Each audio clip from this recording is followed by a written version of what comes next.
దేవుని అతి పరిశుద్ధమైన నామానికి మీ అందరికీ వందనాలు, శుభాలు. అందరూ బాగున్నారమ్మ. దేవాదేవుడు మరొక నూతన దినం దయచేసిన దేవాదేవునికి వందనాలు చెల్లించుకుంటూ ఈ దినపు వాగ్దానం ధ్యానించుకుందాం. ఈ దినపు వాగ్దానం, దేవుని మందిర ద్వారం వద్ద నుండుట నాకు ఇష్టము. కీర్తన గ్రంథం 84:10 ఈ వాగ్దానం, దేవుని మందిరం ద్వారం వద్ద నుండుట నాకు ఇష్టము. మరి ఆయన మందిర ద్వారం ఆయనకి ఇష్టం. భక్తులైన కీర్తనకారుడు మనం కూడా ఆయన మందిరంలో ఉంటాం, మనకు కూడా ఎంత ఇష్టంగా ఉండాలి.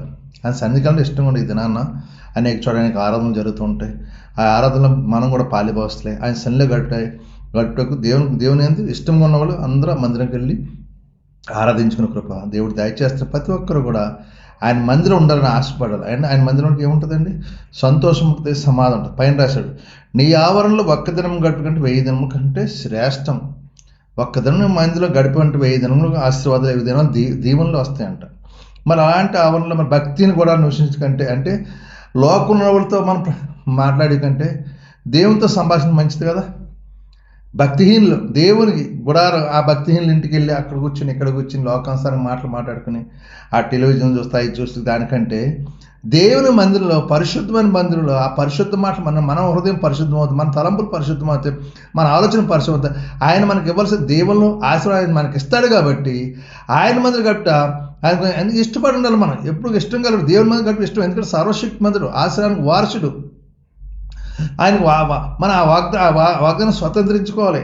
ఆయన దీవెనలు మనం పొందుకోవాలంటే ఆయన మందిలో గడపడం శ్రేష్టము. ఇది నాన్న ఆయన మందిలో గడుపుదాం. ఆయన మందిర భక్తిని కూడా వెంట వెళ్లకుండా దేవుని సన్నిధి గడుపుదాం. దేవుడిచ్చి దేవులను, దేవుడిచ్చి ఆస్తిని పొందుకునే కృప దేవుడు మన అందరికీ దయచేయను గాక. ఆమేన్. ఈ వాగ్దానం ప్రార్థించండి. దేవుడు మిమ్మల్ని కుటుంబాన్ని దీవించును గాక. ఆమేన్.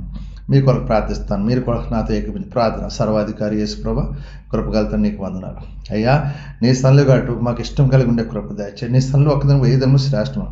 భక్తిహీనుల గుడారములో నివసించడం కంటే దేవుని మందిరం ఉంటే శ్రేష్టము. నీ మందిరం గడిపి ప్రతి ఒక్క బిడ్డకు దయచే, అనేక మంది బిడ్డ సమయం దయచే, దాన్ని నీ సన్నిధి గడిపి నీ దేవుళ్ళు నీ ఆశలు ప్రతి ఒక్క బిడ్డ పొందుకునే కృప. ఏ బిడ్డ ఏ సమస్యలతో అవుతున్నారు, ఇరుకులతో అవుతున్నారు, ఇబ్బందితో, సమస్యలు, బంధకాలు విడుదల దయచే, శాంతి సమాధానం నెమ్మది దయచేసి కృప చూపించి దీవించమని మీకే మహిమా ఘనత ప్రభావం పొందుకోమని యేసు పరిశుద్ధ నామమున తండ్రి. ఆమేన్. అందరికి వందనాలు. దేవుడు దీవించును గాక. ఆమేన్. ప్రభువు నామంలో ఈ వీడియో వీక్షించిన ప్రతి ఒక్కరికి జీసస్ స్వస్థత ప్రార్థనా మందిరం వారి ప్రత్యేక వందనాలు తెలియజేసుకుంటున్నాము. మరి ఇంకెన్నో సందేశాలు, వీడియోలు, సంఘ కార్యక్రమాలు మీకు అందుబాటులోకి రావడానికి పక్కనే ఉన్న సబ్స్క్రైబ్ బటన్ని ప్రెస్ చేసి బెల్ ఐకాన్ని కూడా ప్రెస్ చేయాల్సిందిగా కోరుకుంటున్నామండి.